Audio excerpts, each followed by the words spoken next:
Olá amigos, aqui Diário do Atirador com mais um vídeo aí para vocês. Meu nome é Thiago Almeida, eu sou atleta e instrutor de tiro e vamos interromper a nossa programação normal aqui do canal para falar do duríssimo golpe que nós levamos no dia de ontem com o STF formando maioria, validando as liminares que suspendem em partes os decretos do Bolsonaro.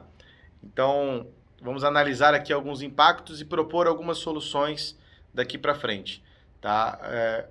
A princípio, as primeiras liminares que vieram suspendem alguns trechos específicos, e sim, eu digo primeiras porque eu acredito que virão mais daqui até o segundo turno das eleições. Então, a princípio, quem deseja adquirir o seu equipamento pelo Sinarme vai ter uma enorme dificuldade agora, tendo que comprovar a efetiva necessidade, assim como se fazia para porte.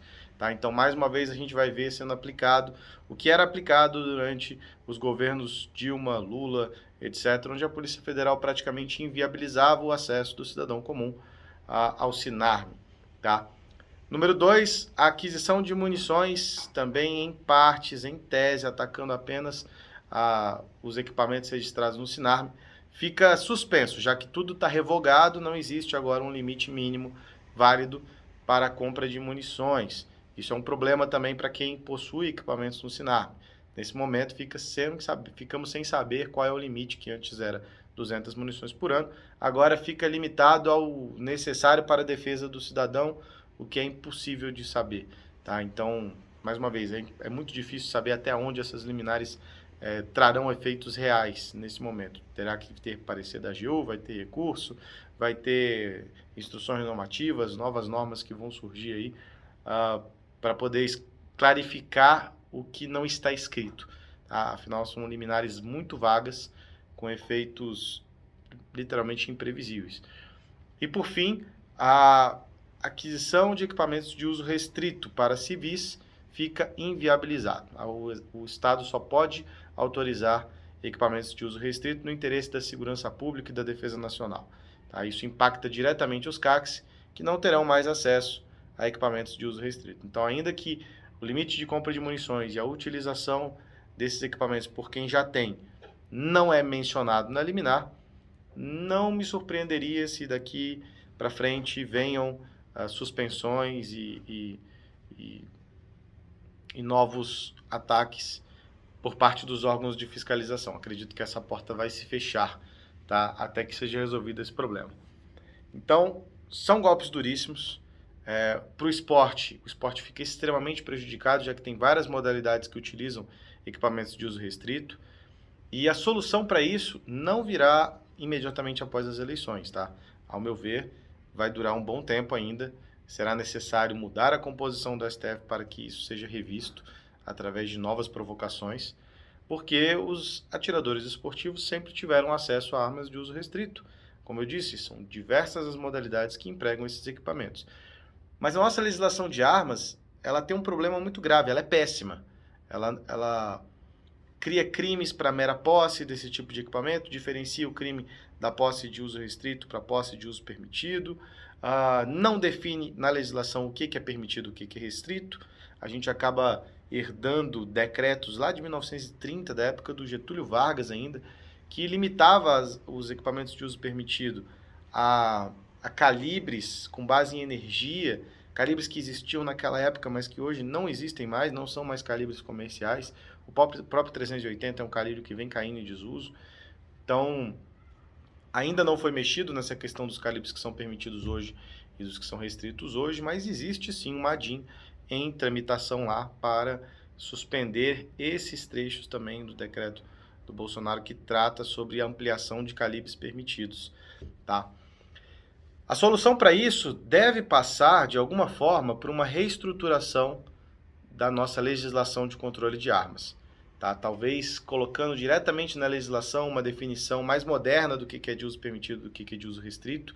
E a minha proposta aqui é que se crie uma hibridização entre o que foi permitido e o que foi restrito no passado e a forma como eram classificados os produtos controlados no passado recente, aí, um pouco antes do Bolsonaro. O Exército controlava os equipamentos, os produtos controlados em níveis.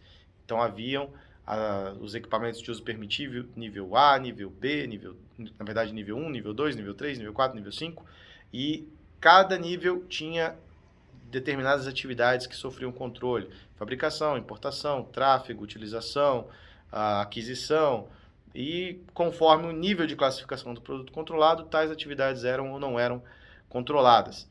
Então esse é um caminho que pode ser adotado em uma medida provisória que venha colocar ordem no caos que foi gerado, no caos regulamentatório que foi gerado.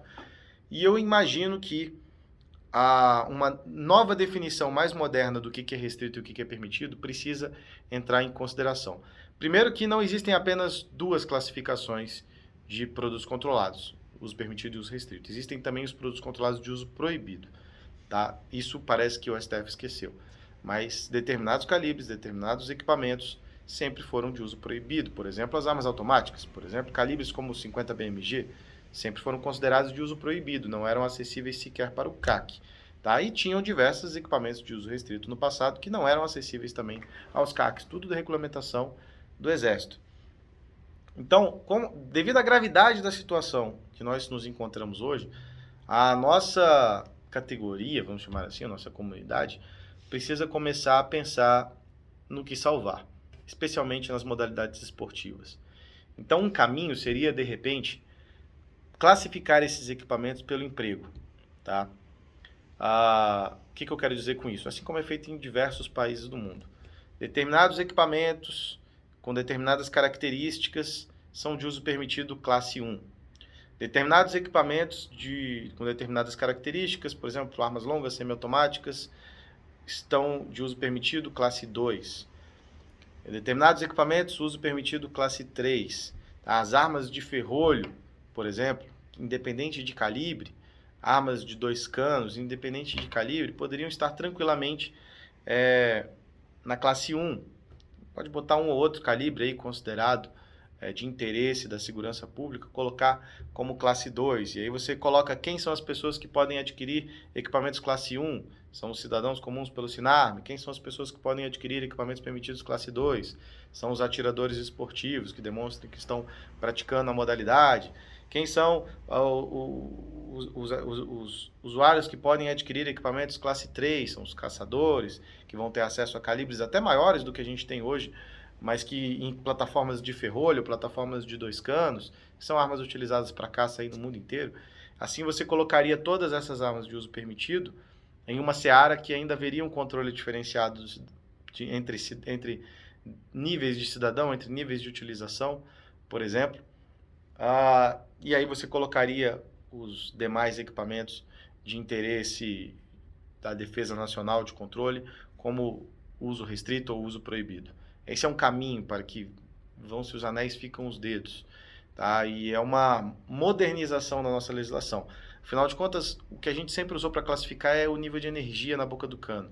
A gente tem bibliografia mais do que o suficiente para demonstrar que energia é o de menos. Não significa absolutamente nada, nem na balística terminal.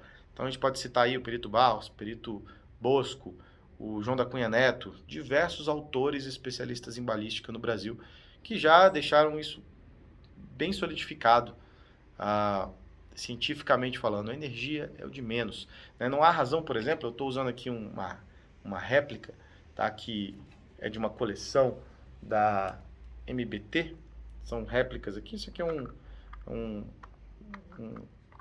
display decorativo de coleção. Isso aqui são todas réplicas. Então, por exemplo, isso aqui é uma réplica de um 454 Cazoo, tá? Uma réplica feita em alumínio usinado. Isso aqui é só um pedaço de alumínio.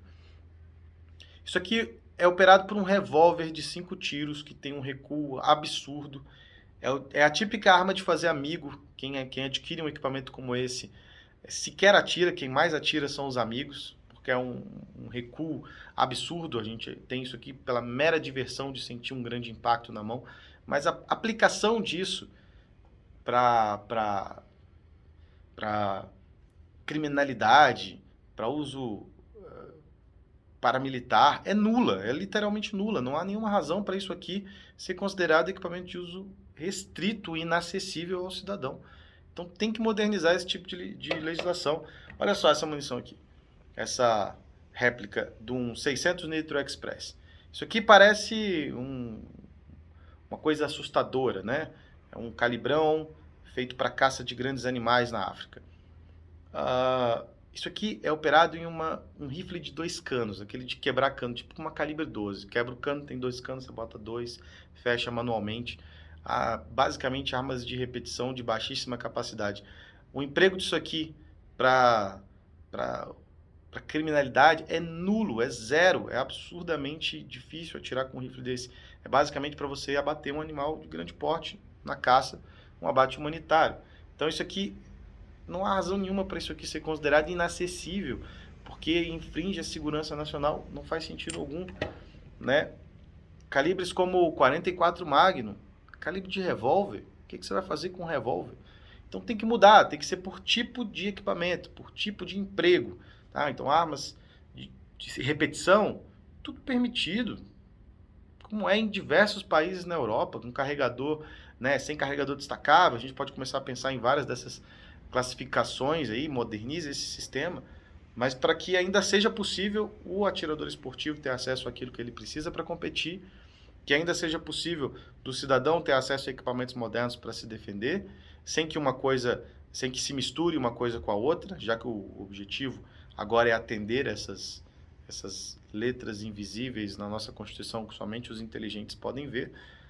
Vai ser necessário, via medida provisória, via legislação, via novos decretos, via o que quer que seja, clarificar e modernizar essa nossa legislação. Vamos abandonar esse conceito de 1930 de energia e vamos pensar em uma coisa mais moderna, que consiga atender a todos, que consiga dar o controle que o Estado acha que é necessário.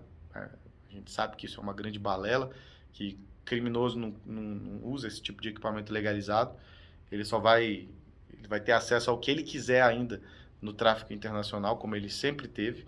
Parece que só agora que tem bandido no Brasil, né? Mas esse é o caminho, essa é a sugestão, essa é a luz. A gente estamos começando a dar o primeiro passo para tentar solucionar o caos que foi gerado por essas decisões aí, tá? Coloca aqui embaixo nos comentários o que você acha disso. Você acha que isso é uma boa ideia? É uma ideia ruim? Eu sei que existem riscos. Toda vez que a gente vai mexer nesse vespeiro, existem riscos da gente conseguir restrições a mais, mas eu acho que pior do que tá, é difícil ficar. Sinceramente, é pior do que tá, é difícil ficar. São diversas modalidades que ficaram inviabilizadas durante a vigência dessas liminares aí. E a gente precisa pensar em agora soluções fora da caixa, né? Então essa foi a minha contribuição, que foi o Thiago Almeida. A gente se vê no nosso próximo vídeo. Valeu!